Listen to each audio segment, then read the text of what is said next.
Magandang buhay sa lahat mga kawaw. Ngayon po tayo ay mag-unbox ng aking bonsai pot na nabili sa Shopee. Oh. Laki oh. Laki niya. Mabilis lang to. Pakita ko lang. Titingnan natin kung okay nga ba to. Hindi ko may pangako kung may bibigay ko sa inyo yung link. Hopefully nandyan pa. Round po siya. Bilog. Sa kano ba ito? 100 plus lang ito. 5 agad yung binili ko eh. 5 nga. Tatlo baga, tatlo lang yata ito. Nililimutan ko dahil sa dami lang na-order natin. Maganda siyang nagandahan ako sa promotion niya. At yun ako, may bingot yung isa. Ay nako, sayang. Malutong siya pero pwede na rin hakisan. Sayang sa shipping siguro, pero maganda siya oh.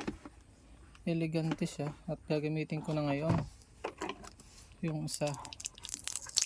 Testing ko kung ano. Sayang, pero magagamit pa naman.